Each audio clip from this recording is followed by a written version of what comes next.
दिसंबर की बात करूं, डल मंथ होता है दिसंबर 2024 की। जीएसटी कलेक्शन अगेन बंपर है 1.77 लाख करोड़। देश की तरक्की, देश की उन्नति मोदी साहब की गवर्नमेंट के अंदर कितनी बढ़िया हो रही है, जीएसटी कलेक्शन दिखा रहा है। सर ये जीएसटी कलेक्शन तो सर हो गया भरने वाला खजाना, लेकिन दर्शकों के लिए ये बताइए कि निकलेगा क्या? ये इसीलिए इसी पे आ रहा हूं मैं, क्योंकि लोगों ने भर भर के सरकार को दिए, तो सरकार की तरफ से जो रियायतें मिलने वाली है, सबसे पहली एक्सपेक्टेशन है पर्सनल इनकम टैक्स की एग्जम्पशन लिमिट 10 लाख होने की संभावना है। जनता को जो है कहीं ना कहीं सरकार इस पर रेसिप्रोकेट करेगी। उसके अलावा पेट्रोल डीजल की बात करें, पेट्रोल डीजल पे मेरी एक्सपेक्टेशन है कि 5 रुपए की कटौती होगी, क्योंकि इन्फ्लेशन से जनता को राहत देनी है। पेट्रोल डीजल में सेंट्रल एक्साइज और स्टेट वैट 2 टैक्स होते हैं, तो सेंट्रल एक्साइज में 5 रुपए की कटौती होने की संभावना है। उसके अलावा किसान भाइयों के लिए बंपर बजट होने की संभावना है। किसान सम्मान निधि डबल होने की संभावना है।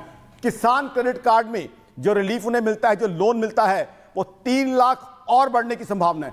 किसान क्रेडिट कार्ड के अंदर सरकार सबवेंशन देती है, यानी सरकार अपनी तरफ से इंटरेस्ट कंट्रीब्यूट करती है ताकि हमारे अन्नदाता को सुखी बनाया जाए। वो 2 से 3% होने की संभावना है। किसान सम्मान निधि बढ़ने की संभावना है। उसके अलावा नौकरी पेशा के लिए, मिडिल क्लास के लिए बहुत बड़े तोहफे आने की संभावना है। 50,000 की स्टैंडर्ड डिडक्शन और बढ़ने की संभावना है। महिलाओं के लिए, हमारी बहनों के लिए 50,000 की additional stand alone standard deduction होने की संभावना है। मोदी सरकार बहुत बढ़िया काम कर रही है, ग्लोबल रिकॉर्ड बना रही है, और इन्होंने एक बहुत ही नेक कार्य उठाया हुआ है, हाउसिंग फॉर एवरीवन। तो हाउसिंग फॉर एवरीवन के तहत कहीं ना कहीं हाउसिंग फाइनेंस के अंदर सेक्शन 24 भी होता है, इंटरेस्ट कंपोनेंट, वहां 1 लाख एडिशनल एग्जम्पशन आने की संभावना है, ताकि सब लोग अपना घर बना सके। उसके अलावा इंफ्रास्ट्रक्चर पे बहुत मेगा एलोकेशन आने की संभावना है। इंफ्रास्ट्रक्चर क्या करेगा? एम्प्लॉयमेंट जनरेशन देगा। जो एम्प्लॉयमेंट जनरेशन भर भर के एक तरफ ये बजट इन्फ्लेशन को रिड्यूस करेगा। जी, मुझे लगता है कि आम जनता सोच, राजनाथ सिंह, समाज के सभी वर्गों से उनका रिएक्शन लिया जा रहा था। संसद भवन पहुंच गए हैं रक्षा मंत्री राजनाथ सिंह, और आकाश जी जिस तरह से प्रेडिक्शन कर रहे हैं, उनको सुनकर सब खुश हो जाएंगे। लग रहा है सबके लिए सब कुछ मिल रहा है। उनको लग रहा है, ऐसा लग रहा है कि आकाश जी आपके प्रेडिक्शन अगर सच होते हैं तो निर्मला सीतारमण से तो आज सब लोग खुश नजर आएंगे। राजनाथ सिंह कह के गए हैं कि सभी वर्गों के लिए बजट होगा। उनसे पूछा गया, मीडिया उनसे रिएक्शन जा रही थी। मोदी जी ने इस देश का अर्थस्थिति संभाल रहे हैं प्रधानमंत्री जी के नेतृत्व में। तब से हमने pro people, pro poor, pro middle class ही बजट दिया है, अभी भी ऐसा ही होगा। प्रो पीपल और प्रो पुअर बजट दिया है और आगे भी वैसा ही रहेगा। अब देखते विकसित बनाने के संकल्प की दिशा में एक नया और मजबूत कदम होगा। विपक्ष कह रहा है कि ये बजट से इनइक्वालिटी बढ़ेगी। चलिए, जो नंबर्स हैं वो भी मैन्युफैक्चर है बजट में।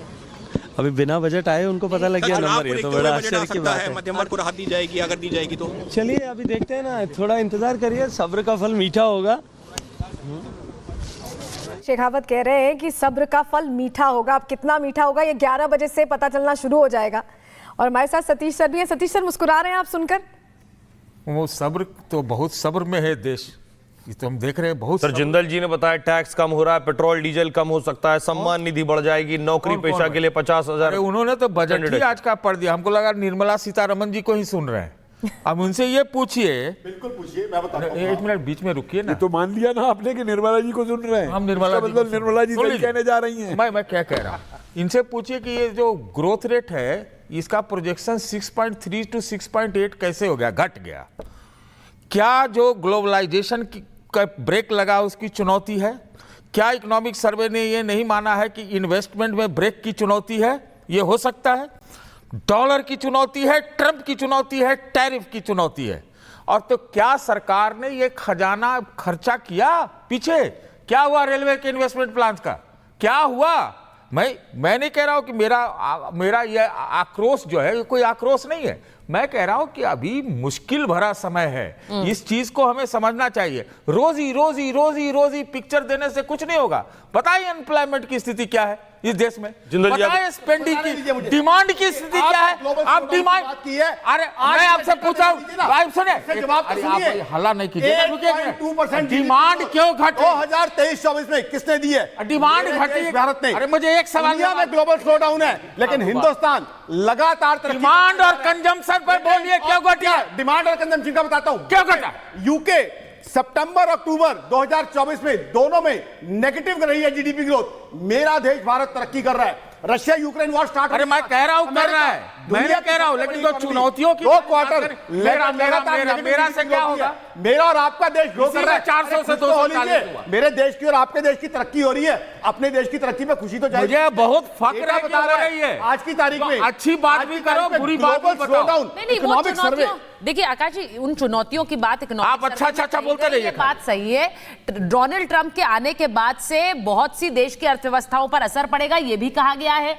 लेकिन भारत ने उससे ज्यादा बड़ी चुनौतियां भी देखी हैं। अरे देखिए ना, उन्होंने बोला है कि विमेन पार्टिसिपेशन नहीं इकोनॉमी में, ये सारी प्रोडक्शन लो है, ये सब बोला गया इकोनॉमिक सर्वे। एक करके प्रोफेसर, हाँ प्रोफेसर, बात कह रहे हैं।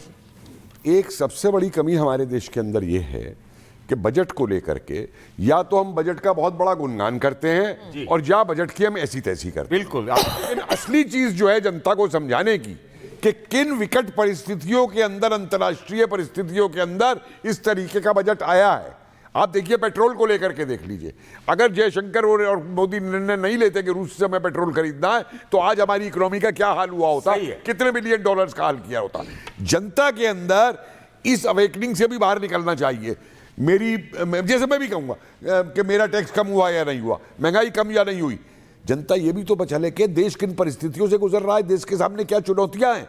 और जब तक जनता उन चुनौतियों की नहीं समझेगी, तब तक जनता अपने आप समझने लगेगी कि क्या दिक्कतें हैं देश के सामने। सरकार को भी चुनौतियां समझना चाहिए, सिर्फ जनता नहीं समझे। देखिए, मैं जनता से मेरा मतलब सरकार से सबसे पूरे देश की बात मैं कर रहा हूं, मैं खाली उसकी बात नहीं कर रहा हूं। कर्तव्य पथ बन गया है, सबको अपना अपना कर्तव्य पथ होना चाहिए, मंत्रियों को भी, सांसदों को भी, और सरकारों को भी, सबको। और एक चीज मैं आपको और बता दूं, यहां पे जब तक इस देश के अंदर हर व्यक्ति पे टैक्स नहीं लाया जाएगा, चाहे व्यक्ति साल में 10 रुपए इनकम टैक्स दे, 5 रुपए इनकम टैक्स दे, sir indirect tax, indirect tax के तौर पर तो दे ही रहा है सर। इनडायरेक्ट की बात, कोलगेट पेस्ट और ब्रश ले रहा है तो टैक्स दे रहा है सर। जीएसटी में इनडायरेक्ट की बात नहीं कर रहा। यहाँ टैक्स में छूट की बात हो रही है, कंसेशन की बात कह रहे हैं, सब पे टैक्स बना रहे हैं।